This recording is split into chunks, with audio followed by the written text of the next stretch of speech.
Hi teachers, as your problem solver attribute team leader, I'm going to give you some guidance to help start collaborative planning today. So on the screen, you're going to see the end of the year goals by grade level. At our last attribute team meeting, we talked about how we have so many standards that we have to cover. And so working with the math office, we are kind of really able to hone in on what are the major standards and skills that we really need to prioritize and make sure that students are not moving on to the next grade level until they've mastered these things. So you're going to see these for each grade level. It's kind of outlined.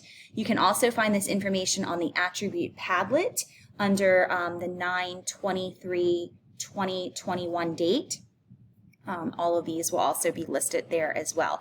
So today in collaborative planning, you're really going to have some time to go over these end of the year goals as your team, get out the pacing by the math office and figure out where these skills are taught, when they're being taught, when are you guys going to hit these skills. So are you going to, is it something that you're going to start, topic one, or is it something that doesn't come on till later in the year? And so maybe you're going to have to come up with a way that you want to infuse some of these end of year skills into the content that you're already teaching.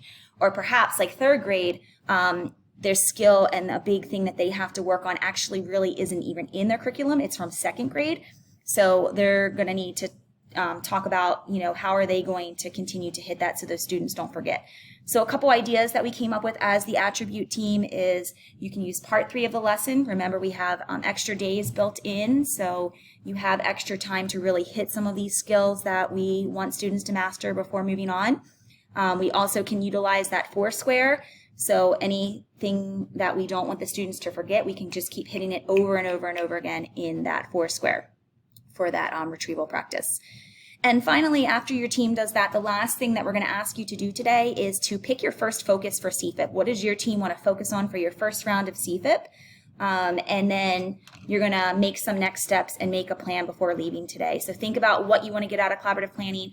Next time in about 2 weeks, do you want to come having your students already grouped by your focus area using data that you're collecting? And we're starting to get some data coming in now with some of the testing that's going on.